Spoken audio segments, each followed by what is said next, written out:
Yeah, that should go do it for now. Hello, and welcome to a brand new episode of Conversations with Myself, Chapter 3, November Rewind. Give me 1 second. I'm going to set up something here real quick. And the reason why I'm calling it November Rewind is because this episode that you're seeing right now, which is live on November 20. What are we? 25th? Yeah, November 25th, Black Friday, 2022. Excuse me. Sorry, I'm all over the place here. This episode was supposed to be my second episode that I was going to do after my first one. That was earlier this month. But due to going to see Black Panther Part 2 and other things as well, I didn't get around to doing this episode. And then I wanted to do my Thanksgiving episode since the next weekend would have been the weekend before Thanksgiving. Thanksgiving is come and gone. We are now past Thanksgiving right now. We are now on our way to Christmas right now. So it's as I said, it's Black Friday. I figured since we have the 4-day weekend, this is day 2 of my 4-day weekend. Basically Sunday part 1, and then we have Saturday part 2, and then Sunday part 2. And then we're back to work. And anyway, so I figured since next weekend we're into December, and if I decide to do an episode, which I might because I want to watch the Guardians of the Galaxy Christmas special, which came out today. And once I do that, I think I want to do my,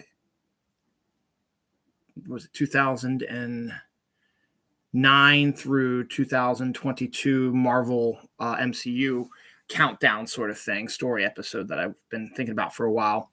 So that's going to take a little bit of time here. So I figured that would take us into December. So I figured since I want to do this episode at the beginning of November, I figured I could use it as a sort of November rewind where I discuss stuff that happened in the previous month. I mean, yes, we still have technically 5 days left in the year, but again, I just wanted to get this off my chest because now that the Ravens are no longer playing on Monday nights or Thursday nights or have their bye, they're going to start playing on Sundays again, and I like to watch them. So I always do my regular show, Dylan Knows, on Saturdays, and I do this one whenever I can find time, normally on a Sunday when the Ravens aren't playing, but the next time the Ravens aren't playing on a Sunday, I think, is Christmas Day, so that's a little bit of a hike. So and as I said, when I first started this show, Conversation with Myself, I wasn't going to do an episode all the time, but it's turned out to be 3 episodes in 4 weeks, really. And that was just because I skipped 1 week due to, as I said, Black Panther 2. So there's no guarantee that we're going to see many in December. I know I'm probably going to do a Christmas one like I did for Thanksgiving around that time. And then we'll probably do my MCU one, as I said. And I might decide to change that up a little bit. I might just change that up to phase 4 because everybody's pissed at phase 4 for I don't know what reason. I can figure out reasons. And that's also one of the reasons why I'm working on this episode today is because at the beginning of the month, there was a social media situation that pissed me off more than anything.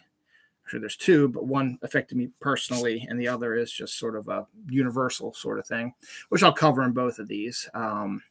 That I want to cover. And when you're on social media, you don't, you feel emboldened to. That's one of the reasons why our world is the mess it's in right now, is because everybody feels emboldened that if they want to insult you or threaten you or whatever, they can do it behind anonymous Twitter accounts, Facebook accounts, whatever.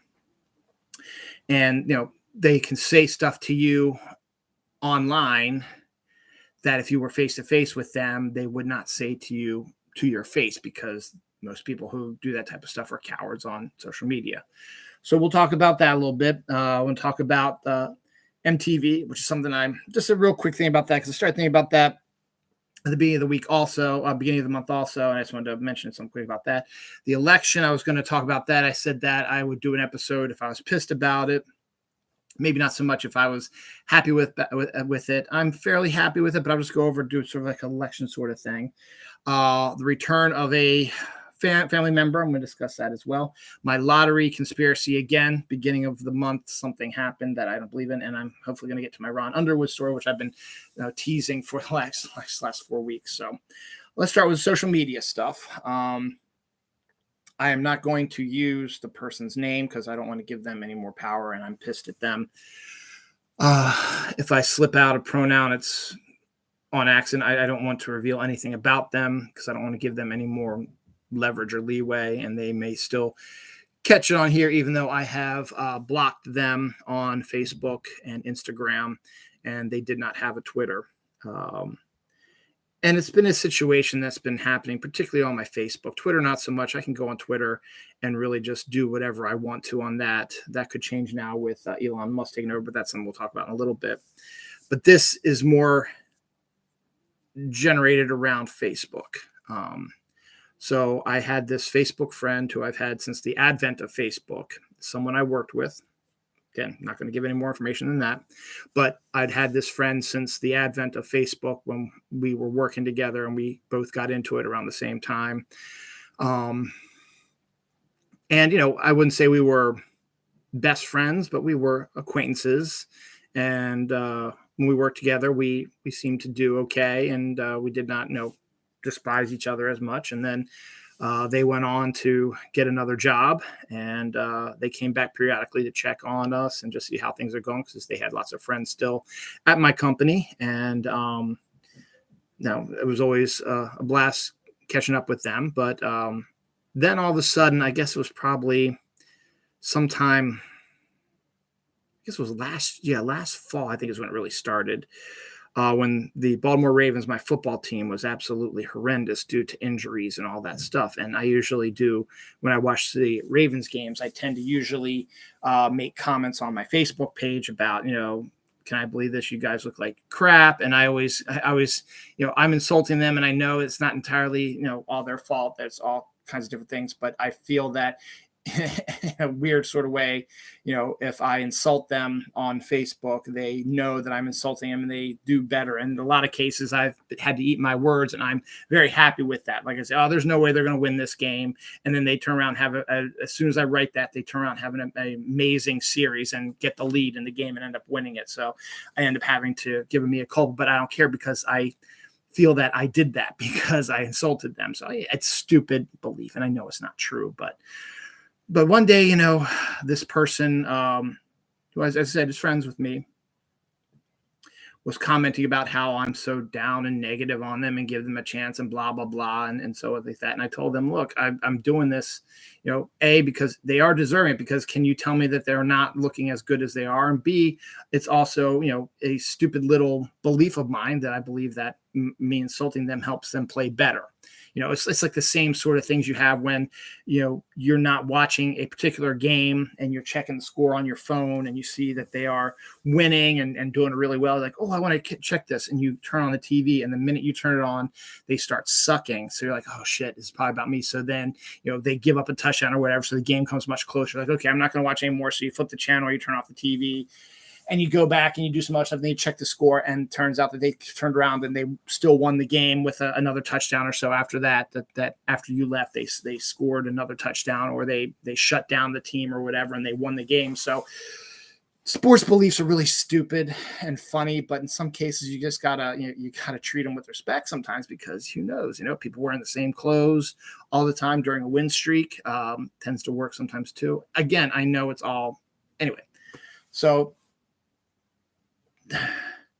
that sort of pissed me off a little bit that they made that comment, because, I can say whatever I want on my Facebook page. It's not your Facebook page, and you're following me. But if you don't like what I'm saying, you can unfollow me. You can block me. I don't give a rat's ass. We were not extraordinarily close. And washing machine, that just sounds weird. We weren't extraordinarily close. So if they decided to leave or block me is whatever, I don't care. I'm doing this is my social media, not yours. And I'm not doing this for people. I'm doing this for myself. So if you don't like what I'm saying or whatever, then just, move right along. But again, they feel, and not just this person, but everybody feels that they have a right, if they are following you, to tell you how to run your page.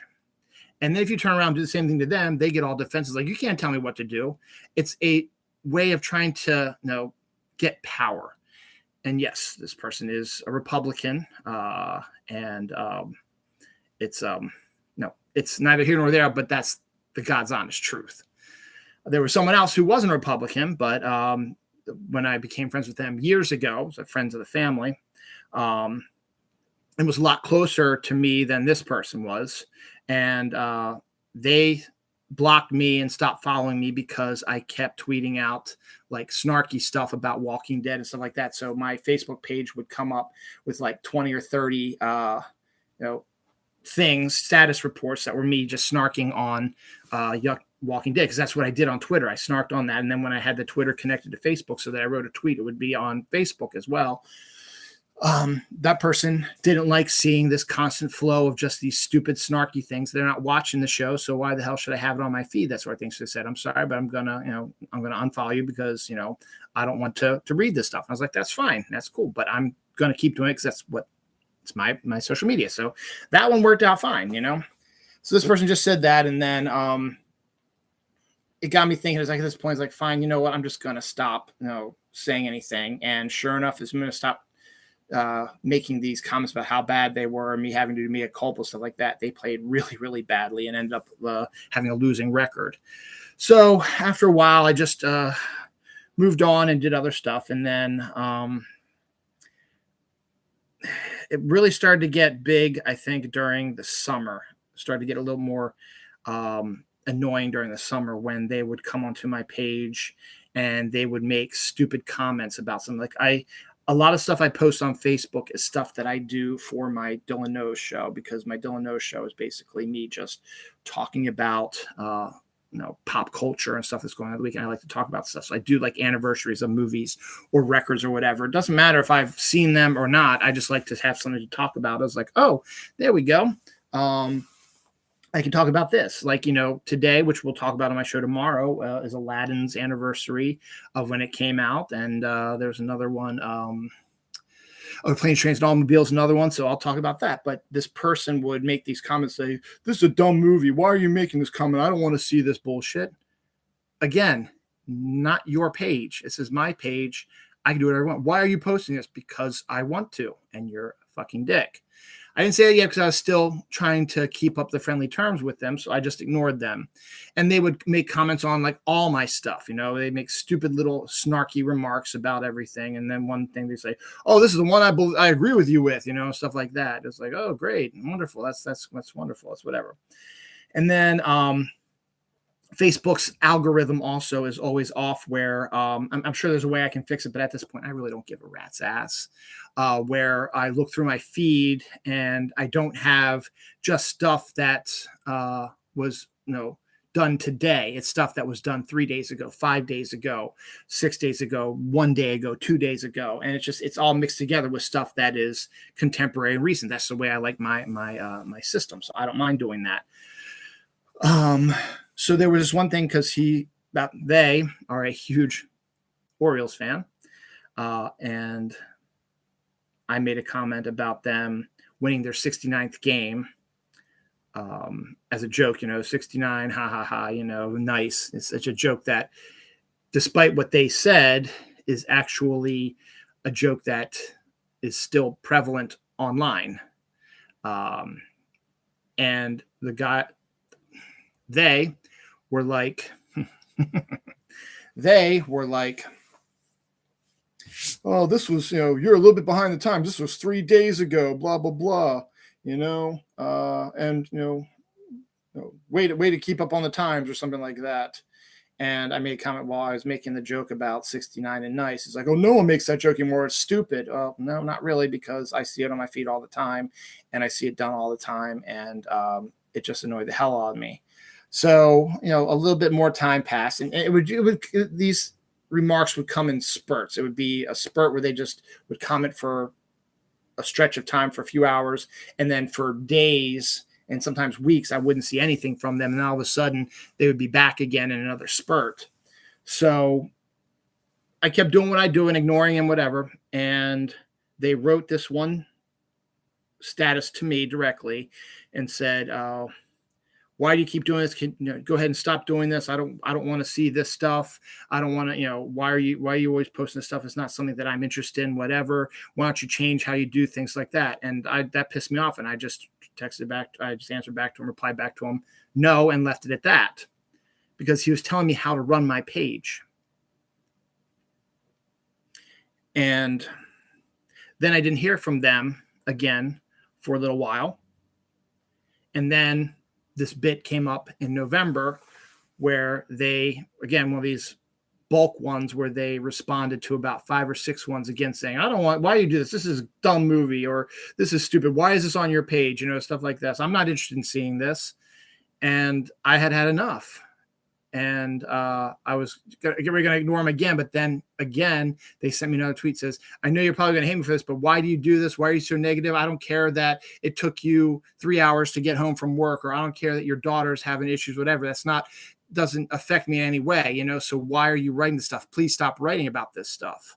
And I was like, and then I wrote back to him. I was like, no, you have absolutely no fucking right to tell me what I can do on my page. It's not your fucking page. You're following it. If you don't want to read this thing, all you have to do is click unfollow. It's not that hard, you know, or you can even fucking block me. I don't care.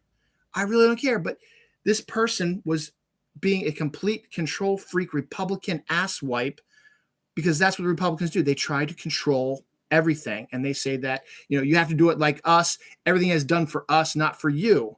You know, why are you doing this on your page? Because I don't like it.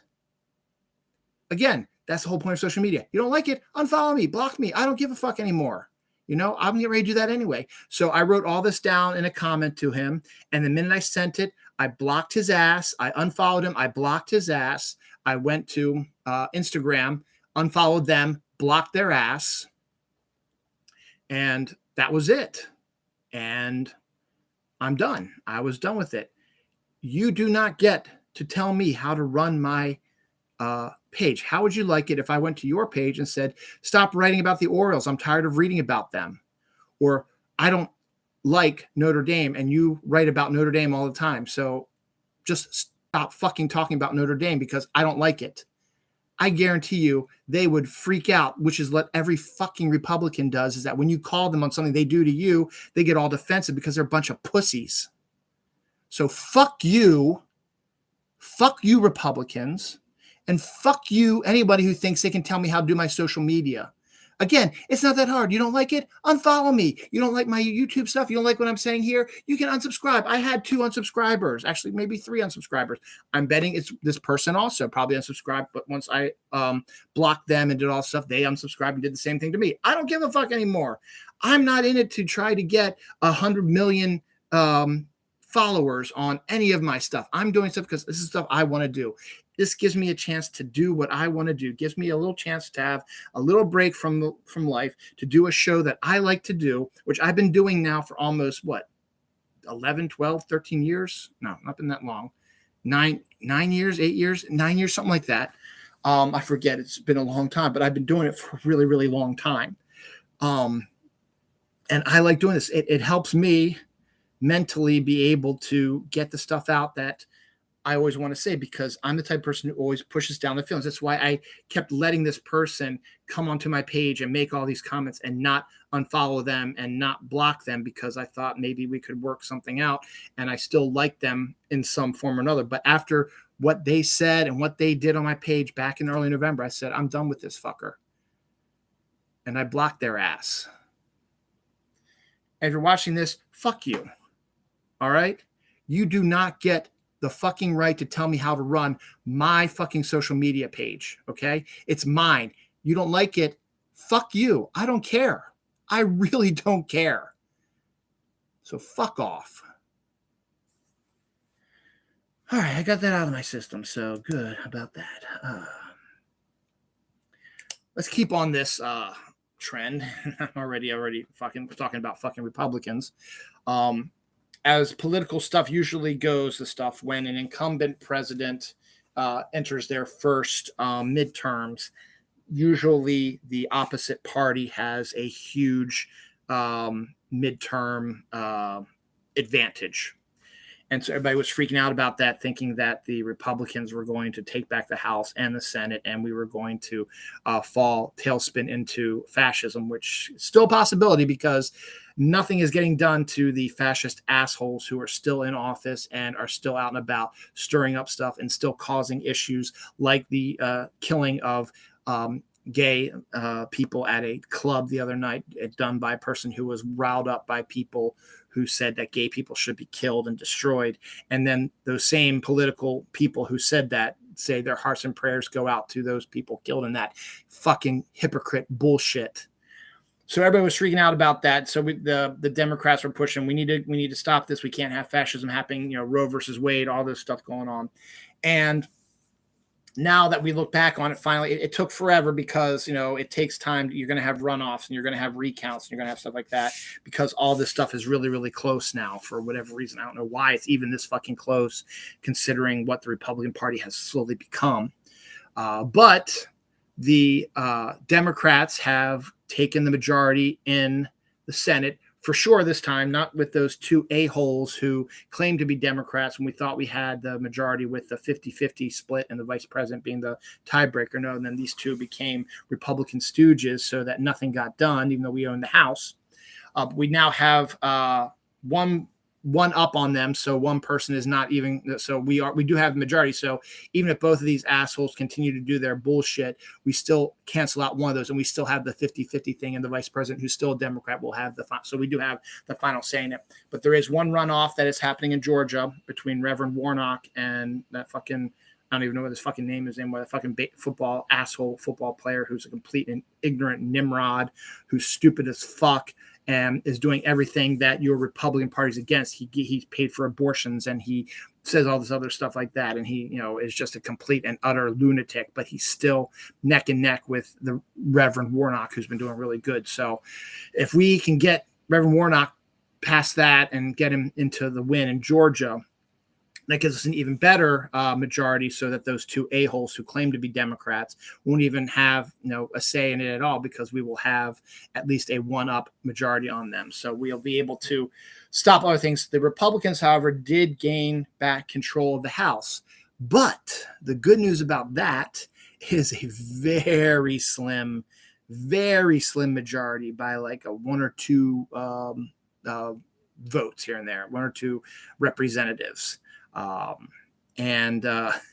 So some of those Republicans who are Republicans are not the fascist party. They're the old school type of Republicans who are sick of the fascist party type of stuff. So there is a possibility that we could be able to do some stuff if we can shift those Republican beliefs over the majority of the psychopaths that are in there right now. And so that the fucking guy who ruined our country in 2016 through 2020 is announced his attempt to be reelected president of the United States. So that's fucked up as well because he should be fucking in jail right now. And hopefully we'll get that taken care of very soon as well. But the good news, as I said, is we kept the majority in the Senate, and we might be able to make it even more powerful if Reverend Warnock wins. We lost the House, but very small majority, and people were freaking out that we were going to lose it by a huge amount, but we're not. It's a very small majority. So people are obviously pissed, but not pissed enough. And the votes where the QAnon a-holes have won are so extraordinarily close, it's not funny. But the other good news that came out of this election is that we got a bunch more Democratic governors. We got a bunch more Democratic attorney generals. Michigan, which was a red stronghold for the longest time, shifted to blue.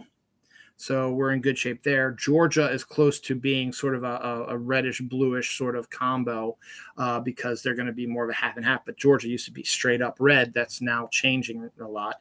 Ohio is now fucking us in the ass right now because they're full on QAnon shitheads. So fuck you, Ohio, you piece of shit. And then Florida, of course, piece of shit as well. Texas, pieces of shit as well. The people we thought who were going to be able to take over the governorships, Stacey Abrams and Beto in Texas and Georgia, respectively, did not succeed. And the QAnon A-fucks are still in control of those shitty states. Now, I know not everybody is a QAnon asshole, and that a lot of that has to do with the way the election board is built up. But you fucking pieces of shit. I do not understand why the fuck you are allowing these fucking psychopathic, asshole, fascist, dictator shit faces power, because you're a bunch of fucking stupid assholes. That's why. We did keep Pennsylvania. We did keep New Jersey, so that's all good. We did keep New York. So we have more control of state legislatures now than we had. Which is good, because what the Republicans are going to try to do up to 2024, they were going to try to, if they would have had a big election, they were going to try to pass a law that says states can change electors. So if your state voted for a Democrat and you're run by a Republican governor, the Republican governor can send Republican electors instead of Democratic ones, which is fucking illegal. But for some reason, nobody's calling them on it, and would have passed if we wouldn't have gotten these attorney general spots and these governorships. But now that we have these, that's probably not going to happen. It still potentially could happen in various other things, but we can't keep our feet off the gas. We need to start indicting these fucks now. We need to start investigating and indicting these fucks in the House of Representatives, in the Senate, and Supreme Court, who are all part of this fascist asshole bullshit stuff. We need to get them, and we need to just indict every fucking piece of shit from now to 2024 and get them in fucking jail so we can actually get back to a good country. It's going to take time, and it's probably not going to happen because this goddamn shithole country keeps dragging their feet over a bunch of bullshit. So, all right, so my wife's leaving now, so she's actually going to get home before 6 o'clock. So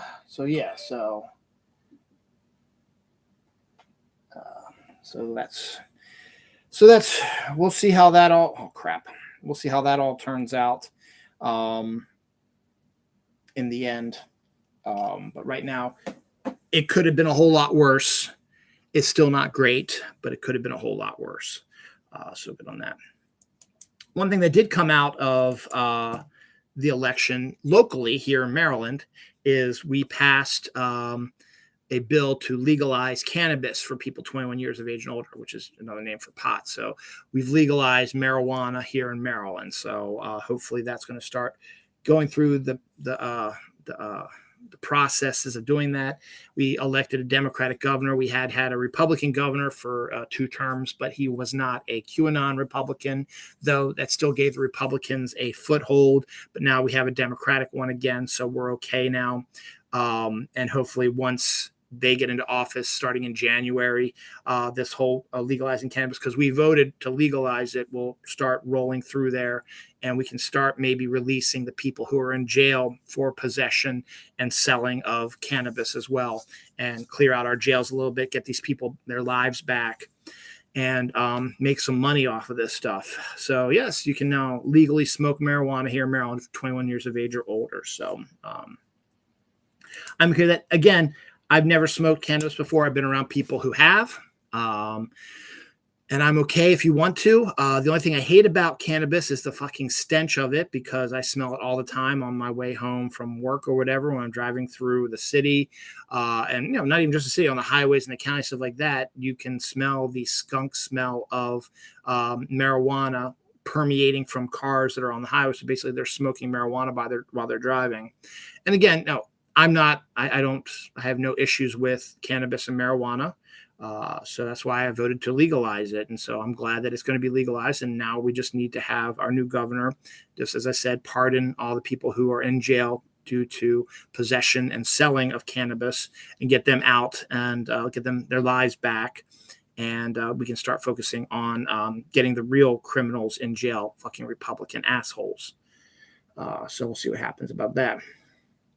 Continuing on the shitty streak that the beginning of November had, the lottery, this was not Mega Millions, it was Powerball. Powerball had one of its biggest jackpots in history. It was like, I forget, it was like 1.2 billion or something like that, 1.5 billion, something like that. So it was a really big one.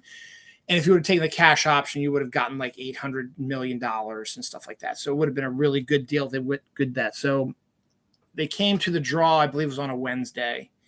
And then when they did the drawing at 11 o'clock, there were technical issues with the machines. So they couldn't draw the numbers. They said they would videotape the drawing of the numbers later on and release it. So they videotaped it, released the videotape, and the first thing that they said was nobody had won the jackpot, and Saturdays was going to be even big, like 2 billion, something like that. It was going to be huge. So that was like, okay, that's kind of cool. And then literally about an hour later, it was like, oh, actually someone did win in California. One person won it, and it was $1.9 billion. Whereas when they did the draw at 11 o'clock, it was $1.85 billion. So I understand where things could change, but you'd figure that you would have the new amount put in place before you did the drawing. Even if you didn't do the drawing, before you get ready to do the drawing, say this is going to be for 1.85 billion. We've locked it in, but no, they maybe rounded up to 1.9. This person won like 1.9. I'm not exactly sure the numbers anymore. I had them written down at one time, but I lost that paper, so I've just been writing this down, this other thing as well. So it got me thinking. It was like they videotaped it and not live. They said that nobody won. Then they said somebody won. Somebody won in California, one person, and they won more money than was announced to be what the jackpot was. It just, a lot of it seemed hinky to me. And at the same time, it got me thinking also is that if you've ever noticed around Christmas time, the jackpots for both Mega Millions and Powerball are really, really high. Also, they have been for the last 3 years. They've been upwards of $500-600 million, which might not seem a lot with 1.2 billion, 1.9 billion, whatever. But on a normal lottery time, it's very rare for it to get that high. So I'm just wondering, and maybe they were afraid that nobody was ever going to win this stuff, but eventually someone was going to win it, like maybe in November or whatever, and they wouldn't have enough time to build up the jackpot again to get it to a high number again around the holidays, so you can make some more money by people buying those tickets for Christmas presents and stuff like that, and just have that for, the holidays, like they always seem to have, as I said. And so it just seems a little hinky that all of a sudden, after saying there was no winner, that there was a winner, and that they videotaped the drawing after a technical difficulty with the balls before, and someone in California won. So it just seemed rather odd or convenient, or whatever you want to look at that in some way. Continuing with the shitty stuff, I stayed home from work November 11th because we've been having a leak behind me here. And also out of our dishwasher, there was water shooting out from underneath it and underneath our sink as well. So I called a plumber to come in and take a look at, see maybe we need to replace these pipes or whatever. And he did some looking around and testing, and came to the decision that the reason why these pipes back here were leaking is only because the dishwasher is the problem, is the leaker. These pipes are fine under here because they are full of water usually around this time. And if there was a leak in the pipes, the leak would be consistent, but it isn't consistent. It's not happening now. It only happens, and hasn't happened since November 11th, or November the 10th, once I last had the dishwasher run.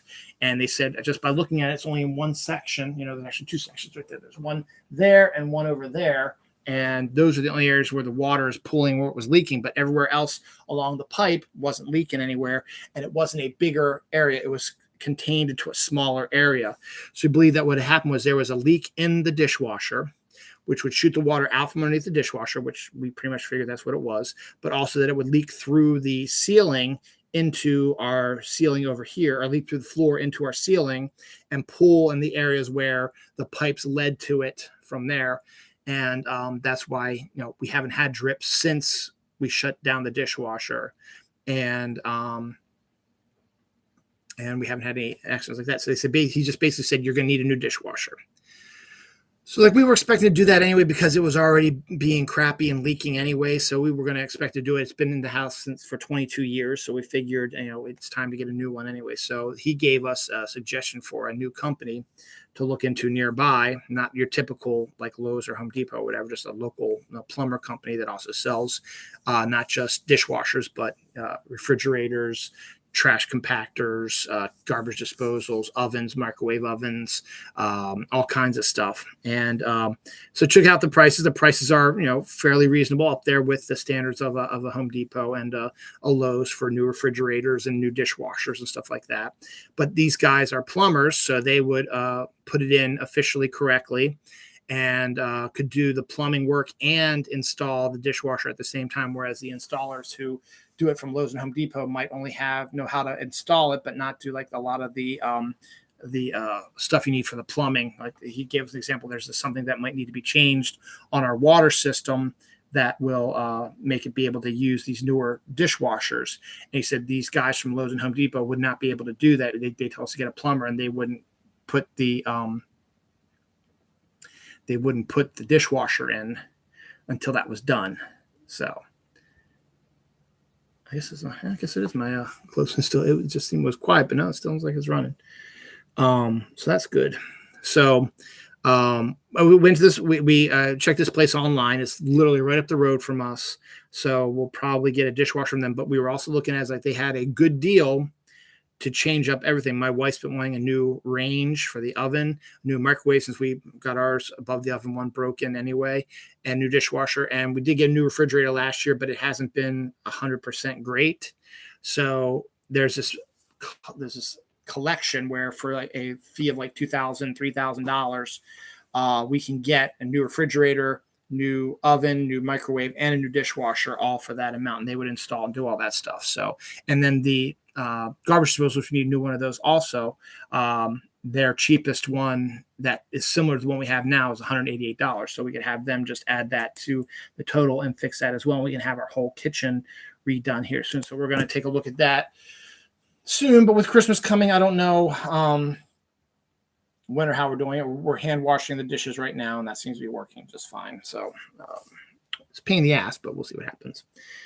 Yeah, I'm not going to talk about that. I'm not going to talk about Elon Musk and Twitter. That was something else bad that happened. I'll talk about it real quick. Elon Musk bought Twitter and has fucking turned it into a shit show. But it's still running. And so far I haven't seen anything majorly different about it. And a lot of people have left to go to other social media platforms. So it seems a lot more cleaner and easier to navigate. And none of my stuff is getting, deleted or not seen or whatever. So I'm just going to keep on it till I can't go on anymore. So there's that. So that goes with the social media stuff.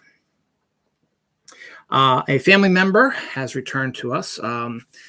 Way back in May, our cat Jinx passed away. We'd had her for 10 plus years, something like that. And my wife took her to the vets we usually take her to, and she died on her way there. We were going to have them put her to sleep because she was in pain, but she died before we got there. She got there. So my wife said, can we get her cremated, and can she be returned to us? And they're like, absolutely, because we've done it with our other cats as well. So fast forward a few weeks later, we haven't seen anything from Jinx. So I called my wife and said, have they called you yet? Like, no, they haven't. He's like, can you follow up? And she said, I will, but she didn't. And then a few more weeks passed by. I said, hey, have you heard anything about Jinx? Can you follow up on it? Okay, I will. And she doesn't again. Still haven't heard from them either. So it keeps going and keeps going. June, July, August. Now there are things where right now it's like I could probably just go up there and see what's going on because it's within walking distance. But again, it didn't quite come together something. And so again, Jinx was still not back with us. So flash forward to earlier in November, we get a letter in the mail from this company saying that, you had your cat cremated, and we've tried to reach you, blah, blah, blah. And we've been holding it for, but we can only hold it for till the end of this month, November 30th. So if you could come and set up a time to pick it up, that'd be great. This is via letter. So it's like, okay, so I'm wondering if they had our old phone number on there because we hadn't really gone to the vet in a while, and had our old phone number on there and not our cell phone number. So when they tried to call it, our phone isn't connected, isn't working. So they might have tried to call us, but never got a response from us because our phone isn't working. So kind of interesting. So I think it's eventually happened. So then I said, okay, I'll just go ahead and do it. So I set up, I sent an email and said, hey, can I come pick her up on this date? And she's like, absolutely can. So I went in and I picked her up and I got her, and she's now home. Her ashes are now home upstairs with our other cats as well. So Jinx is back home, so I'm glad about that. Finally, which all you've been waiting for weeks now. Oh, no, not yet. Just real quick, I started thinking about this. I remember MTV used to be a channel on cable that used to be someone that if you had a video, you'd be able to sell your records and make a fortune of it. And now they really don't do that because there's not any records now that much. You download the stuff off of Apple Music or whatever. And then these new bands, they do their videos on YouTube or the content. So there's not really MTV, I think still exists, but it's not anything to do with music television anymore. And they still have the MTV Video Music Awards, so it doesn't make any sense whatsoever. But it just got me thinking is that it used to, MTV seems like it should be something you should bring back to help sell more downloads or whatever, and get the artists to get out there a little bit more. And some artists who were all one-hit wonders we knew from the 80s and 90s, the reason why they were known is because they had videos on MTV. So if there's some people out there who just their stuff isn't getting heard because they're being swallowed up by all the big hits and stuff like that, and they still want to make videos and stuff like that, so why don't they just recreate an MTV and help them sell these downloads and stuff like that? A lot of people misjudged how much MTV helps selling, your songs, because they would make videos for their songs and then they would hear them, they would play them, and people would like the video and then they like the song and then they would go and they would buy the music. And voila, that's how it works. So I don't know why they're still doing that, not doing that. So I can understand because it's future, move on, blah blah blah. That's not how it works anymore. There's not really record stores anymore. CDs are very minimal. You can maybe get them on Amazon and a few other places as well, but everybody does downloads now off of Apple Music or iTunes or whatever. So just my 2 cents. Finally, what you've all been waiting for is my Ron Underwood stuff. Ron Underwood, to me, is a underrated director who made a bunch of really good movies in the 90s. And then got railroaded by a movie he made in 2000, and then disappeared and became more of a television person. So who is Ron Underwood? He is a director who you might know some of his movies.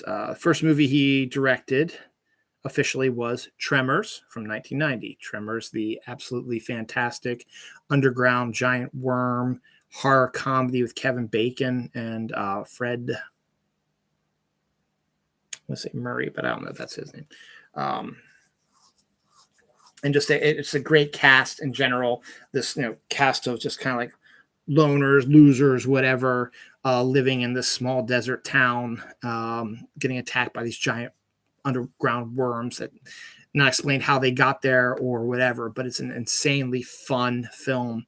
And that was his first one. He followed it up with probably his most successful movie, City Slickers, Billy Crystal, Daniel Stern, Bruno Kirby, Jack Palance, about 3 normal guys who decide that they're going through a midlife crisis right now. So in order to get over the midlife crisis, they decide that they want to do a cattle not stampede, but a cattle run from like Mexico up to Montana, which is what they always do. They still do, they did it in the old days and they still do it now, where you go, put your winter you send your cows down to a winter farm, and then you need to bring them back up to your spring and summer farm in America and do the stuff like that. So they do that. So it became a hugely popular hit. He directed that one as well. Now these next 2 are 2 of my absolute favorite movies that he did. I'm not a big fan of City Slickers. It's okay, but it was not one of my favorites. I really like Tremors though. But my favorite of his is Heart and Souls, which I think is a movie that most people have never heard of before. And whenever I do my comfort food movie list, which I'm going to be doing eventually, probably next month or so, it will be on there. Heart, and then I'll talk a little bit more about it. But Heart and Soul stars Robert Downey Jr. before he was Iron Man. This is during his period where he was a big actor in the 80s, and then he got hit with drugs and stuff like that. And then he got clean and then did some movies in the early 90s, got, drugged up again, got clean, did some stuff, Ally McBeal, stuff like that, did more drugs, and this was his last chance, and then he finally cleaned himself up, and then he was given Iron Man, and the rest is history. But Heart and Souls is one of the movies that he made during that early period where he plays a guy who had four ghosts hanging around him his whole life, looking out for him. And the four ghosts now need to use him so they can move on to the great beyond. The four ghosts are Charles Grodin, Alfre Woodard, Tom Sizemore, and Kyra Sedgwick.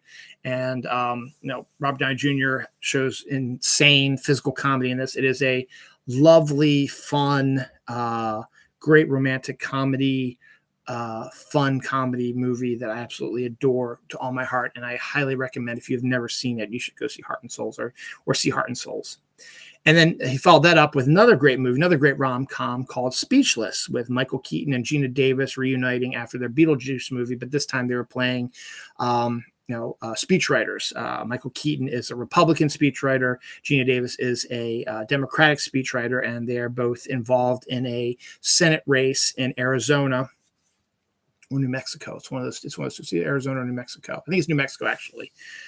And the two of them meet cute. They don't know who the other one is, and they start their relationship, but then they discover that they are on opposing sides, and Michael Keaton stole one of her ideas unknowingly. He didn't know at the time that he was stealing the idea from her because they didn't know what they did for a living, and she now thinks that he did that deliberately. So you have sort of this love-hate thing where they absolutely despise each other's political beliefs, but they have this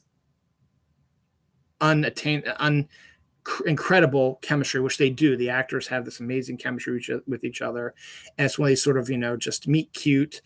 Things happen, stuff gets put in their way, but they keep showing how perfect they are for each other. And it also has a great performance in one of his last roles, Christopher Reeve. And I always like to mention this also, is that there's a scene in the movie where Michael Keaton and Christopher Reeve do a scene together. And that's the closest you're ever going to get to Batman and Superman doing a scene together. And it is absolutely phenomenal, particularly if you look at it from that perspective. Also stars Ernie Hudson, Bonnie Bedelia. Who else is in that one? I can't think of any other really big stars in that. Charles Martin Smith is in it. And some other, a lot of character actors in it as well. But it's a sweet, fun, romantic comedy. Again, it's great. And it's got, real whip smart dialogue and just a great chemistry from Keaton and Geena Davis. It's outstanding. Then he sort of slipped a little bit with Mighty Joe Young, which was Charlize Theron and Bill Paxton doing a remake of the old giant gorilla movie from the 1940s. After King Kong was huge, they made another movie similar to it called Mighty Joe Young, but this was more about a giant monkey in the woods and not in the city, that sort of thing. And so they remade that. It's an okay movie. It's not bad. Ernie Hudson was also in Speechless. Sorry. Mighty Joe Young is it's a fun film. Not terrible, but just not as good as his previous ones. The movie that killed him was Eddie Murphy's Adventures of Pluto Nash. Eddie Murphy was in the middle of a major downturn in the early 2000s, and he was obligated to make this film, and it is an absolute piece of garbage. And it was a huge budgeted film, and in turn, basically destroyed Ron Underwood's career, because after the film tanked terribly, it was like a $200 million budgeted film that only made like $2 million or $10 million, something like that. So it lost a shit ton of money. No one wanted to work with him again. And then his last movie was something called In the Mix, which I'd never heard of before. American romantic crime comedy drama film starring Usher, Chaz Palminteri, Emmanuel Tricky, Kevin Hart, Robert Costanza, Robert Davies. It's got an interesting cast, but it didn't do obviously as well because I'd never heard of this movie as well. And that was the last movie he ever made that was for the cinemas. So Adventures of Pluto Nash, which is an absolutely horrendous movie, absolutely destroyed him after these Tremors, Sea Slickers, Heart and Soul, Speechless, Mighty Joe Young movies that, again, Mighty Joe Young, you could say maybe he started going the downslide a little because it's not as good as the other ones, but it's still better than some of the other stuff up there. So, good on that. He's also, so after that, he decided to take a little breather and then started doing television movies. Nothing exciting, just stuff to pay the bills and stuff like that. And then he started directing regular TV shows. So you figure you're not going to be able to make any more movies because nobody wants to hire you anymore. So why not go into television? It's an easy gig. You still get paid for it. You're still directing stuff. So, and let's face facts, some of the stories are more interesting. So starting in 2003, he started directing more TV episodes, starting with Monk. He did 2 episodes of Monk in 2003, 2 episodes of Boston Legal in 2004. One of my favorite shows, Reaper, in 2007. He directed 3 episodes of that. He directed 3 episodes of The Secret Life of the American Teenager. He directed 2 episodes of Ugly Betty in 2008. He directed 2 episodes of Eli Stone in 2008. He directed an episode of Heroes from 2009. He directed a series. There's a bunch of other ones he did that aren't as popular as ones I told you. He directed 2 episodes of Castle during its 2011-2013 run. He directed an episode of Burn Notice. He directed a ton of episodes of Desperate Housewives. 1, 2, 3, 4, 5, 6, 7, 8, 9. He directed 10 episodes of Desperate Housewives. He also directed 1, 2, 3, 4, 5, 6, 7, 8, about 9 episodes of Once Upon a Time. He directed 2 episodes of Scandal. 1, 2, 3, 4, 5 episodes of Grey's Anatomy. 1, 2, 3 episodes of Agents of S.H.I.E.L.D. Again, he's done other TV shows, but these are the only ones that are popular shows that were consistent. Others were just one-shot series that only lasted like 1 season, stuff like that. The updated Hawaii Five-0, he directed 1, 2, 3, 4 episodes of those.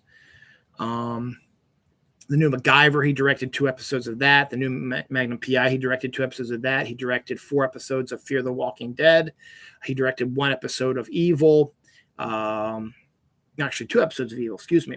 He directed an episode of Tales of the Walking Dead and an episode of La Brea, and that's the stuff from this year. So he's still working, but now he's more of a TV director than a movie director. But if you can, I would highly recommend discovering more about Ron Underwood's career with these fantastic movies: Tremors, City Slickers, Heart and Souls, Speechless, Mighty Joe Young. Those were all, big movies, good hits for him, solid hits, and they're all pretty good. And I highly recommend that. So I got that done. I think that's it. Yep. So that is all I have for today's episode of Conversations with Myself. See, the last few have been over an hour. This one's under an hour because I didn't really have much to say. I just wanted to get it out there into the world and get it done. Since it's Friday, I had off today. I have off Saturday and Sunday. I'm going to do a new episode of Dylan Knows tomorrow night. So come back for that. That'll be longer. Maybe not so long because a lot of stuff didn't happen on Thursday and Friday. So it's only going to cover like Sunday through Wednesday. There might be stuff that happens today and yesterday that's still going to make their way in there, and somewhat tomorrow as well. But it shouldn't be a very big episode either. But I'm going to continue with that because I'm in the 470s now with those episodes. I'm going to keep doing that. So when are we going to do another conversation with myself? Don't know. As I said, I want to check out the Guardians of the Galaxy Christmas special, and then I'll do my MCU one. Either I'll break it up into phases, or I'll just do there's like 30, 40 plus Marvel stuff. I might break it down into a couple episodes and cover, my countdown, the first 4 phases, since phase 5 doesn't start till February. And so sometime between now and January, I want to get it done before the new year. I will do a countdown of the MCU stuff, and I'll have to figure out how I'm going to do it. Is it going to break it down into 3 or 4 episodes, or am I going to do one big giant episode? I think it'd be easier to break it down into smaller episodes. That way I can focus a little bit more on the movies, about why they are and their spots and stuff like that, TV shows. So we'll see. I'll have to figure out how to work it out. Besides, I got to figure out the rankings of it once I watch Guardians of the Galaxy Christmas special, where I'm going to rank everything. If I'm going to rank the TV shows separate from the movies, blah, blah, blah. So we'll figure it out. But thank you for watching what you can. Have a good rest of your Thanksgiving weekend. As I said, it's just getting started. We've only about a day and a half really into our holiday, and we still have 2 days left in the holidays. So actually more like a day and a half. But we still have 2 days, Saturday and Sunday. Yes, so we still got some time. So from me to you, happy Thanksgiving. Christmas season is here. We'll do another episode of Conversation with Myself eventually, but for now, this is going to be it till I decide when I'm going to do another one. But I will continue to do my Dylan Knows Weekly, so look out for one for tomorrow night. I'll be doing live about 11:30 tomorrow night, do my show, and you can even maybe watch it on replay later on. But thanks for watching, and I'm going to leave now because I'm going to continue to enjoy the rest of my break here. Let me check my clothes, see if they're done washing and get them dry because I have nothing to wear.